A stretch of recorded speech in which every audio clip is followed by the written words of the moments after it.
কক্সবাজার সমুদ্র সৈকতের বহুল আলোচিত সমালোচিত বালিয়াড়ি দখল মুক্ত করেছে জেলা প্রশাসন। সহযোগিতায় ছিল অন্যান্য আইন শৃঙ্খলা বাহিনীর কর্মকর্তা কর্মচারীরা কিন্তু এখানে অংশ নিয়েছেন এবং এই উচ্ছেদ অভিযানটি তারা সফল করেছেন। এই উচ্ছেদ অভিযান পরবর্তীতে কথা বলছেন, গণমাধ্যমের সাথে কথা বলছেন অতিরিক্ত ডিআইজি আবেল মাহমুদ এবং জেলা প্রশাসনের অন্যান্য কর্মকর্তারা।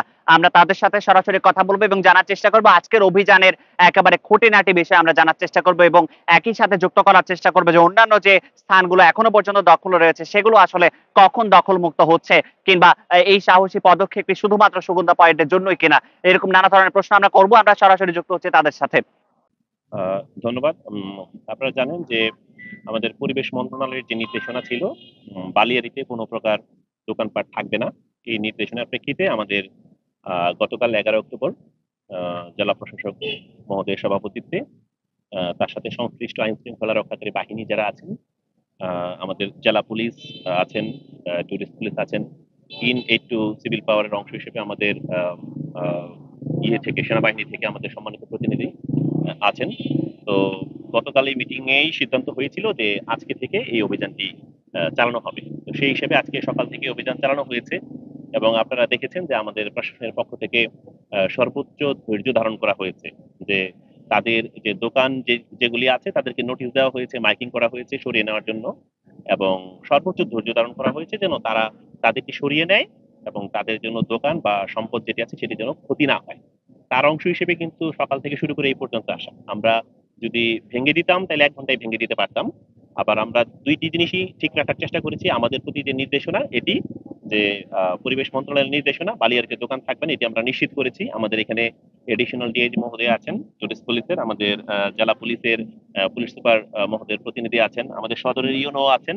সকাল থেকে প্রত্যেকেই এখানে উপস্থিত থেকে এবং আমাদের নির্বাহী ম্যাজিস্ট্রেটগণ উপস্থিত থেকে, পাশাপাশি আমাদের যে রামু ক্যান্টনমেন্ট থেকে আমাদের হ্যাঁ ছিলেন, আমাদের মেজর আরিফ শাহরিয়ার ভাইও ছিলেন।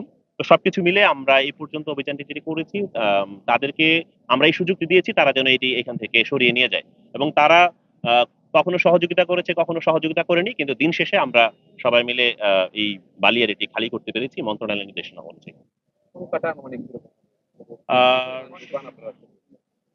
সংখ্যাটা 50-এর, আমরা সংখ্যাটা আসলে গুনে গুনে তো করিনি, কিন্তু আমরা যা সামনে পেয়েছি তাই আমরা উচ্ছেদ করার চেষ্টা করেছি। ভবিষ্যতের বার্তা তো মন্ত্রণালয়ের যেহেতু নির্দেশনা আছে, এই বার্তা তো আমাদের সবার জন্য একই রকম। বালিয়াড়িতে পরিবেশ যেখানে ঠিক রাখার বিষয় আছে সেখানে তো একই রকম।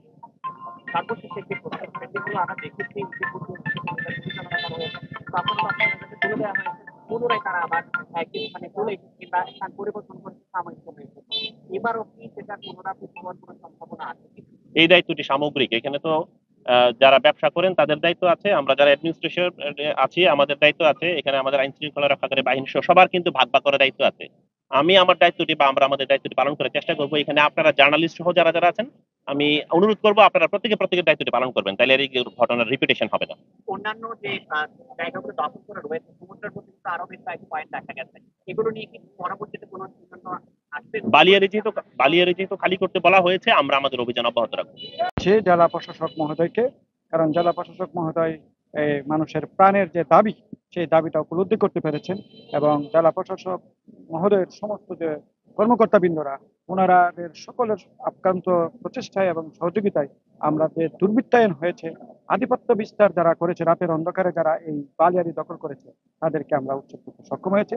এক্ষেত্রে আমরা ধন্যবাদ জানাচ্ছি বাংলাদেশ সেনাবাহিনী, আমাদের কক্সবাজার শাখাকে, এবং আমরা জেলা পুলিশ সুপার মহোদয়কে, রেঞ্জ ডিআইজি মহোদয়কে, অতিরিক্ত আইজিপি মহোদয়কে, বিভাগীয় কমিশনার মহোদয়কে, সর্বোপরি সাংবাদিক ভাইয়েরা যেভাবে এই বিষয়টাকে নিয়ে সোচ্চার ছিলেন, এই সোচ্চারতার কারণে আমরা সক্ষম হয়েছি। আর আমরা সর্বাগ্যে আমরা কৃতজ্ঞতা এবং ধন্যবাদ জানাই যে যারা পরিবেশ নিয়ে আন্দোলন করেন তিনাদেরকে, পরিবেশ মন্ত্রণালয়কে এবং পরিবেশ উপদেষ্টা মহোদয়কে আমরা কৃতজ্ঞতা এবং ধন্যবাদ জানাচ্ছি। উনি আমাদেরকে অনুপ্রেরণা এবং সমস্ত সাহস শক্তি দিয়ে আমাদেরকে যেভাবে চেষ্টা করতে অনুপ্রাণিত করেছেন, আমরা সক্ষম হয়েছি এই রাতের অন্ধকারের এই দখলদারিত্ব তাদেরকে সরাইতে। এবং আপনাদের মাধ্যমে সবাইকে জানিয়ে দিতে চাই যে এই বালিয়াড়িতে কোনো অবস্থাতে সমুদ্র বীজ দখল করে কোনো দোকান বা ব্যবসা কোনো কেন্দ্রীভূত করার সুযোগ নাই, কারণ জেলা প্রশাসক মহোদয় এবং জেলা প্রশাসক মহোদয় এখান থেকে কাউকে এই ধরনের কোনো কার্ডের কোনো অনুমতি দেওয়া হয় নাই এবং এই ধরনের অনুমতি দেওয়া হবেও না। তো এই বিষয়ে আমরা সবাই সোচ্চার। তো ভবিষ্যতে যেন কেউ এই ধরনের পাগলামি না করে, দুষ্টামি না করে এবং শয়তানি না করে, আইন তার নির্ধারিত গতিতে চলবে এবং কঠোর হস্তে তাদেরকে দমন করা হবে। বেশ কয়েক দশক ধরে কিন্তু এখানে আরো কয়েকটি পয়েন্ট যেখানে স্থায়ীভাবে দোকানগুলো নির্মাণ করা হয়েছে। টুরিস্ট পুলিশের অতিরিক্ত ডিআইজি আবেল মাহমুদের এই সাহসী পদক্ষেপটি অন্যান্য পয়েন্টগুলোতে এখন প্রশ্ন, আইন সবার জন্য সমান।